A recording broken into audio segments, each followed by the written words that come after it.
लील कमल और लाल कमल लोक कथा।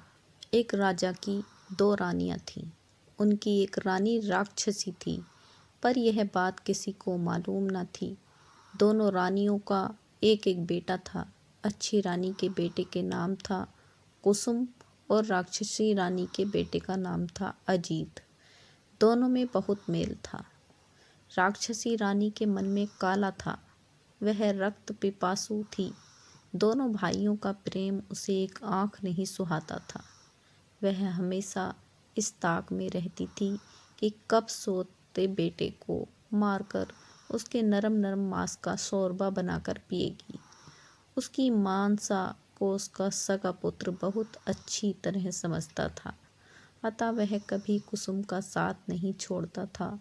गुस्से से राक्षसी रानी दांत पीसती रहती थी। मौका न मिलने से वह दोष त्रुटि ढूंढती अपनी दृष्टि शक्ति से सोत का खून चूसती रहती। फलतः अच्छी रानी दुर्बल होती गई और एक दिन उसने बिस्तर पकड़ लिया। 2 दिनों में उसका देहांत हो गया। सारे राज्य में शोक छा गया, परंतु असल कारण किसी को समझ न आया। राक्षसी रानी कुसुम को तो सताती ही थी, अपने पुत्र को भी उसका साथ देने के लिए धिक्कारती थी।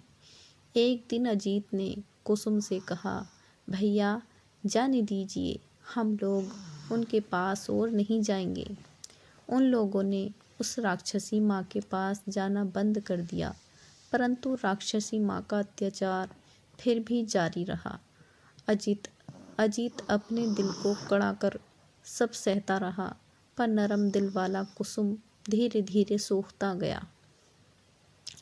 रानी ने जब देखा कि उसका सगा बेटा ही उसका शत्रु बन गया है, तो वह एकदम जल भुन गई। एक रात राजा के हाथी खाने में एक हाथी की मौत हो गई। घुड़साल में एक घोड़ा मर गया और गौशाला में एक गाय मृत पा गई। राजा का गुस्सा 7वें आसमान पर था। दूसरी रात राजमहल में शोरगुल सुनकर राजा चिहुक कर उठे और तलवार लेकर अपने कमरे से बाहर निकले। सोने के पलंग पर अजीत और कुसुम सोए थे। एक बड़ा राक्षस कुसुम को उठा लाया। इससे पहले कि राजा कुछ करते, रानी ने अपना एक केस तोड़कर राजा पर फेंक दिया। राजा वहीं जड़ हो गए। उसकी आंखों के सामने राक्षस कुसुम को खाने लगा। राजा की आंखों से आंसुधार बह निकली, पर वे उसे पोंछ नहीं सके। उनका शरीर थर थर काँप रहा था, पर वे बैठ भी न सके। रानी अट्टहास कर उठी। अजीत की नींद टूट गई। उसने देखा कि कुसुम भैया पास में नहीं है। वह हड़बड़ा कर उठा। उसने देखा कि रानी के हाथ का बाला कंगन झमझम कर रहा है और कुसुम भैया को राक्षस खा रहा है। क्रोध से उसका शरीर जलने लगा। वह दौड़कर वहां पहुंचा और राक्षस के सिर पर एक जोर का चूसा मारा। राक्षस हाय हाय कर चित्कार कर उठा और सोने का एक टुकड़ा उगलकर भाग गया। रानी ने देखा कि यह तो अनर्थ हो रहा है, अपना ही पुत्र दुश्मन बन गया है। क्रोधाग्नि में जलती रानी अपने ही पुत्र को चबाने लगी। तभी उसके गले से लोहे का एक टुकड़ा गिर पड़ा। हतप्रभ होकर वह उछल पड़ी और सोने एवं लोहे के टुकड़े को लेकर छत पर चढ़ गई। छत पर राक्षसों की भीड़ थी। उनमें कुछ कह रहे थे और खाऊंगा और खाऊंगा, और कुछ कह रहे थे अपने देश जाऊंगा। रानी बोली, मैं यहाँ रहूंगी, तुम लोग अपने देश जाओ। झुंड बनाकर राक्षस अपने देश की ओर जब भागे, तो उनके धक्के से राजभवन का शिखर टूट गया। पेड़ पौधों की डालें टूट गईं। नदी के जल में उत्ताल लहरें उठीं और राजा का हृदय कांप उठा। जली भुनी रानी अपने कमरे में आई। उसे कहीं से भी चैन नहीं आ रहा था। रात काटे नहीं कट रही थी। अंत में उसने अपनी जादुई आराम छड़ी एवं जिराम छड़ी को जला दिया। और आसमान में उड़ती हुई एक नदी के किनारे उतरकर एक बांस वन में एक स्थान पर सोने के टुकड़े एवं लोहे के टुकड़े को गाड़ दिया। फिर निश्चित होकर वह घर लौट आई। दूसरे ही दिन राजा यह देखकर हैरान रह गया कि पूरे महल में जगह जगह हड्डियों के ढेर, रास्ते में भी सर्वत्र हड्डियां बिखरी हुई हैं। पूरे देश में राक्षसों ने आतंक फैला रखा है, रक्षा का कोई मार्ग नहीं। जब लोगों ने सुना कि राक्षसों ने राजपुत्रों को भी खा लिया है, तो सब झुंड का झुंड बनाकर राज्य छोड़कर भागने लगे। राजा जड़ हो गए, उनके राज्य में राक्षस छा गए। नदी किनारे बांस वन में एक किसान बांस काटने गया। एक बांस को चीरने पर उसे 2 अंडे दिखे। उसे समझ में नहीं आया कि वे सांप के अंडे थे या किसी और प्राणी के। अंत उसने अंडों को फेंक दिया। अंडे टूट गए। लाल रंग के अंडे से एक लाल रंग का राजपुत्र और नीले रंग के अंडे से नीले रंग का राजपुत्र प्रकट हुआ। माथे पर मुकुट, हाथ में नंगी तलवार लिए दोनों राजपुत्र वायु वेग से वहां से चले गए। डर से किसान मूर्छित हो गया। जब उसे होश आया तो उसने देखा कि लाल अंडे का खोल सोने का एवं नीले अंडे का खोल लोहे का बनाकर वहां पड़ा हुआ है। किसान ने लोहे वाले खोल से अपने लिए एक हंसिया और सोने वाले खोल से अपनी पुत्र वधू के लिए एक बाजूबंद बनवा दिया। दोनों राजपुत्र चलते चलते एक राज्य में पहुँचे। वहाँ बड़े बड़े राक्षसों से लोग डरे सहमे सहते थे। राजा रोज मंत्री नियुक्त करते, पर राक्षस उन्हें खा जाते एवं एक परिवार के लोगों को खा जाते।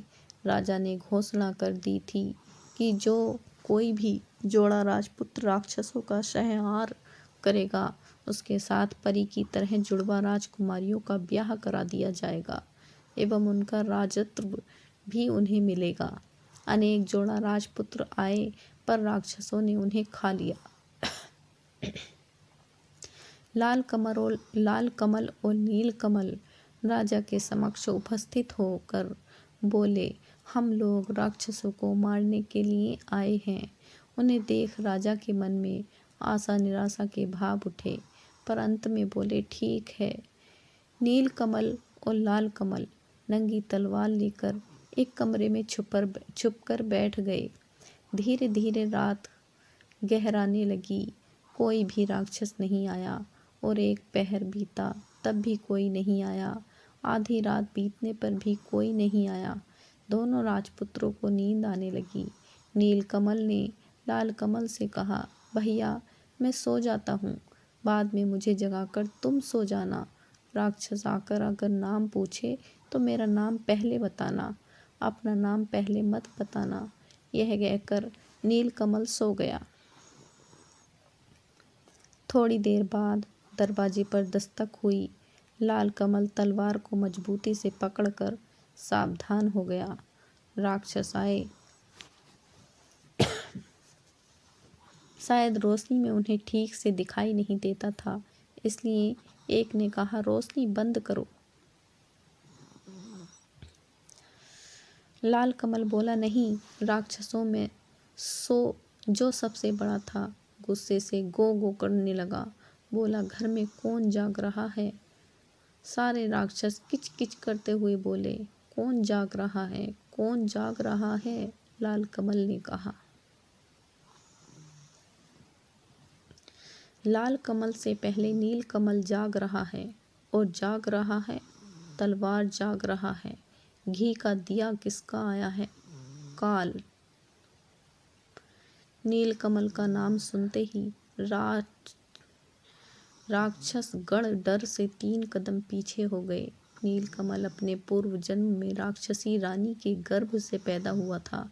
उसके शरीर में राक्षस का ही खून दौड़ रहा था।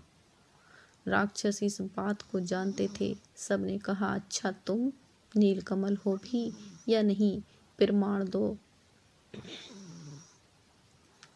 राक्षसों ने अनेक चतुराई से उससे प्रमाण मांगना आरंभ किया। राक्षसों के लीडर ने कहा, तुम लोग अपने नाखून दिखाओ। लाल कमल ने नील कमल के मुकुट को तलवार की नोक पर रखकर बाहर दिखाया। उसे हाथ से छूकर आपस में बोलने लगे, बाप रे, जिसके नाखून इतने भयंकर हैं, पता नहीं वह कैसा होगा। लीडर ने फिर कहा, देखूं तुम लोगों का थूक कैसा है। लाल कमल ने तलवार द्वारा दिए के गरम घी को उन पर छिड़क दिया। राक्षसों के रोए जलने लगे। वातावरण में दुर्गंध फैल गई। राक्षस गण गों गों करते हुए भागे। थोड़ी देर बाद फिर आकर वे बोले, तुम लोग अपनी जीभ दिखाओ जरा। लाल कमल ने अपनी और नील कमल की तलवारों को दरवाजे की फोंक से बाहर निकाल दिया। राक्षसों के लीडर ने दोनों तलवारों को अपने हाथों से कसकर पकड़ लिया और सभी राक्षसों से उसने कहा, अब मैं जीभ को खींचकर उखाड़ लूंगा। तुम लोग मुझे पकड़कर खूब जोर से खींचो। सबने जोर लगाकर खींचा। फिर क्या था, नंगी तलवार की धार से उसके दोनों हाथ कट गए और काले रक्त की धारा बहने लगी। चिल्लाते हुए सभी राक्षसों के सिरों को लांघकर लीडर राक्षस भाग गया। बहुत देर बाद लीडर राक्षस फिर कहीं से आया और पूछा, कौन जाग रहा है, कौन जाग रहा है। बहुत देर तक किसी राक्षस की आहट न पाकर लाल कमल निश्चित हो गया था। उसे नींद आने लगी थी। उस अवस्था में उसके मुख से निकल गया, लाल कमल जाग रहा है, और उसकी बातें मुंह में ही रह गईं और दरवाजा तोड़कर सभी राक्षस लाल कमल पर टूट पड़े। घी का दीपक उलट गया। लाल कमल का मुकुट गिर गया। वह चित्कार कर बोला, भाई, नील कमल की नींद टूट गई। उसने देखा राक्षस है। अंगड़ाई लेते हुए उसने कहा, आराम छड़ी विराम छड़ी, जाग रहा है रे कौन? देख जरा दरवाजे पर, मेरी नींद तोड़ रहा है कौन? नील कमल की आवाज़ सुनते ही सारे राक्षसों की सिट्टी पिट्टी गुम हो गई। वे अधमरे हो गए। नील कमल ने घी के दिए को जलाया, फिर सभी राक्षसों को तलवार से काट डाला। राक्षसों को मारकर हाथ मुंह धोकर दोनों निश्चित होकर सो गए। दूसरे दिन सुबह राजा ने देखा, दोनों राजपुत्र एक दूसरे के गले में हाथ डालकर सो रहे हैं। उन्हें ऐसा लगा मानो दो लाल अड़हुल के फूल हैं। वे चारों ओर राक्षसों की लाशें पड़ी हुई हैं। देखकर राजा गदगद हो गए। दोनों भाइयों को जोड़ा राजकन्या एवं राजपाट मिल गया। उधर राक्षसी रानी ने राजभवन में अपना आधिपत्य जमा लिया था। आई राक्षस एवं काई राक्षस नामक दो राक्षस दूतों ने उन्हें राक्षसों की मर कथा की सूचना दी।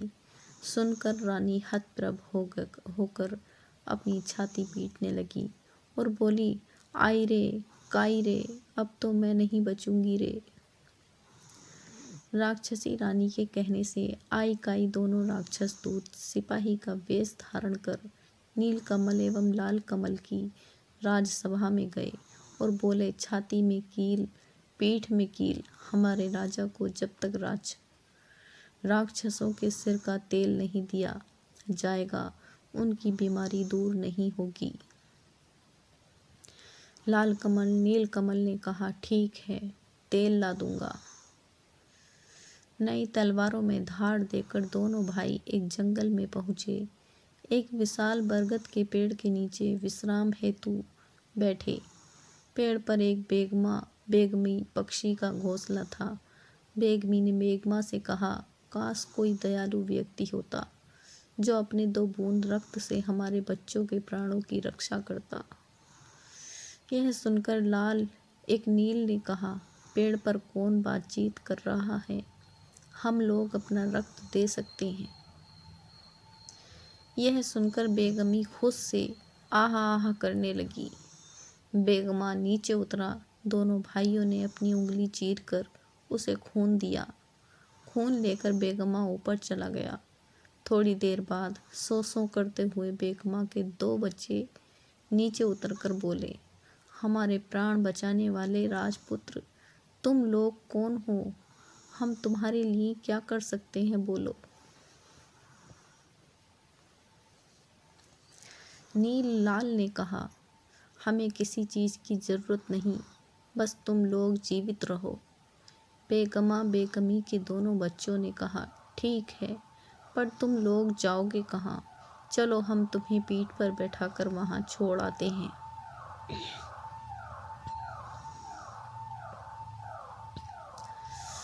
दोनों राजपुत्र उनकी पीठ पर बैठ गए। देखते ही देखते तीव्र गति से वे हू हू कर उड़ने लगे। नदी नाले, जंगल, पहाड़, चंद्र, सूर्य को पीछे छोड़ वे शून्य में उड़ने लगे। 7 दिन 7 रात तक लगातार उड़ने के बाद 8वें दिन वे एक पहाड़ पर उतरे। पहाड़ के नीचे मैदान, मैदान के उस तरफ राक्षसों का देश। नील कमल ने कुछ उड़द के दाने चुनकर लाल कमल के कोंच में रखते हुए कहा, लोहे की उड़द चबाने के लिए वे कहेंगे तो इसे चबाना। उसके बाद वे आगे बढ़ने लगे। मैदान को पार करते ही राक्षसों के एक दल ने उन्हें घेर लिया और वे चिल्लाने लगे, हाउ माऊ काऊ, मानुस गध पाऊ।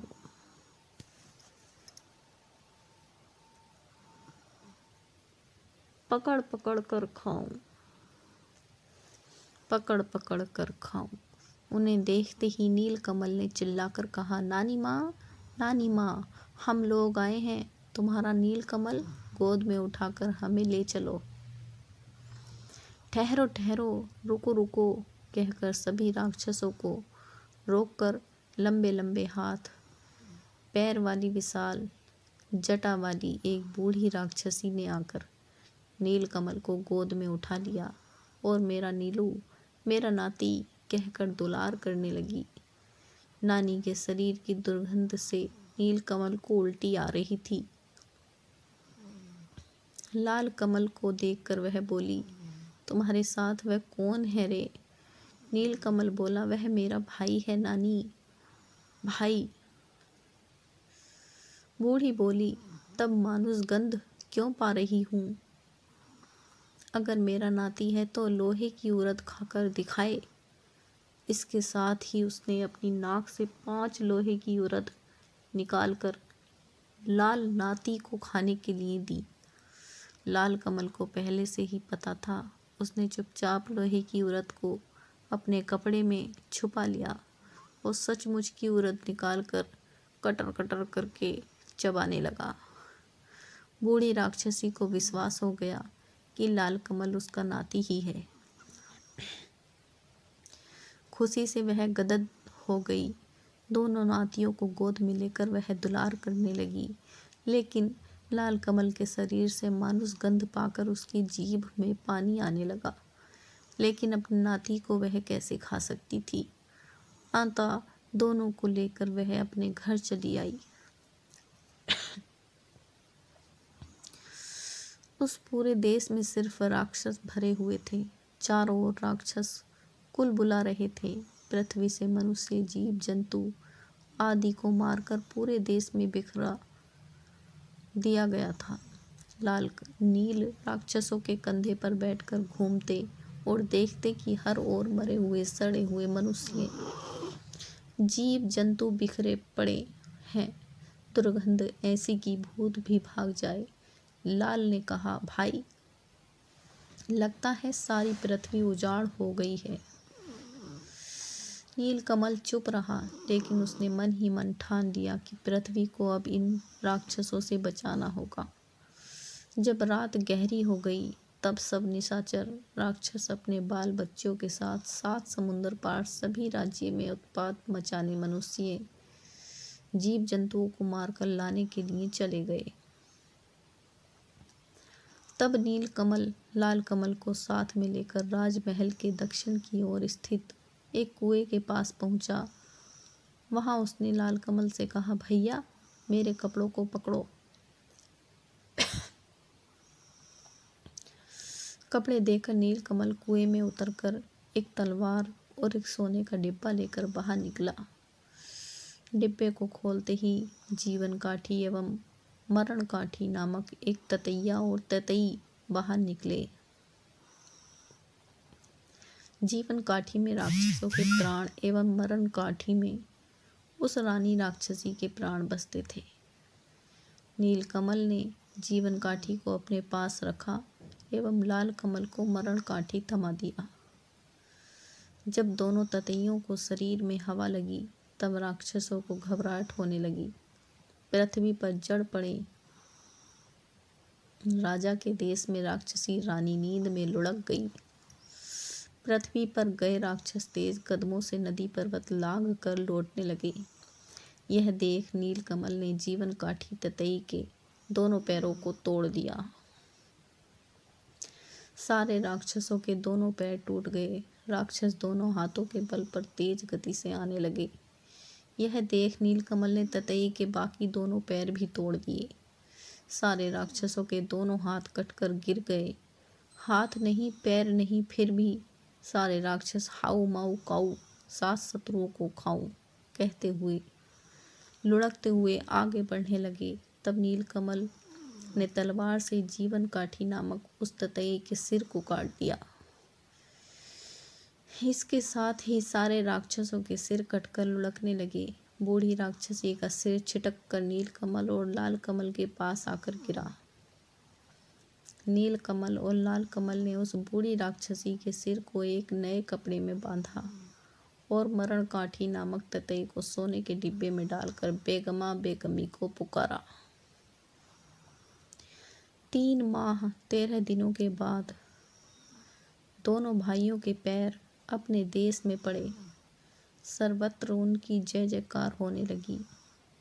नीलकमल और लाल कमल ने कहा है वे सिपाही लोग, दवा ले जाओ।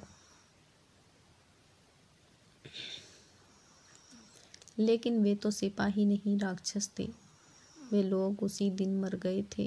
नीलकमल एवं लाल कमल ने छाती में कील, पीठ में कील वाले राजा के देश में अपने सिपाहियों द्वारा राक्षसनी का सिर भिजवा दिया। सिर को देखते ही राक्षसी रानी अपने वास्तविक रूप में आ गई और गुस्से में लाल पीली होती हुई अविलंब नीलकमल और लाल कमल के राज्य में पहुंच गई। लाल कमल ने मरण काठी नामक ततैया को सोने के डिब्बे से बाहर निकाला। उसे देखते ही राक्षसी रानी के प्राण उड़ गए।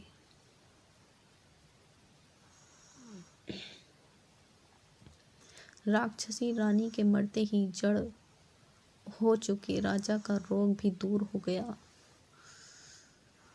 स्वस्थ होने पर राजा ने सारे राज्य में ढोल पिटवाया। प्रजाजनों ने आकर पूछा, हाय हमारे राजकुमार अजीत और कुसुम कहाँ हैं? राजा ने भी दीर्घ श्वास छोड़ते हुए कहा, हाय कहाँ है मेरे सुपुत्र? तभी राजभवन के बाहर ढाल ढोल बजने लगे। थोड़ी ही देर में नील कुसुम एवं लाल कुसुम एक दूसरे के गले में हाथ डाले राजा के सम्मुख उपस्थित हुए। राजा ने पूछा, क्या तुम लोग मेरे अजीत और कुसुम हो? प्रजागण एक स्वर में बोले, हाँ हाँ, ये ही हमारे अजीत और कुसुम हैं। उसके बाद दोनों राज्य एक हो गए। नील कुसुम और लाल कुसुम लीलावती और लीलावती के साथ दोनों राज्यों में शासन करते हुए सुखपूर्वक रहने लगे। तो दोस्तों, आपको हमारी ये कहानी कैसी लगी? इसे लाइक और हमारे चैनल को प्लीज़ सब्सक्राइब ज़रूर करना और आगे भी अपने दोस्तों में शेयर करना। धन्यवाद।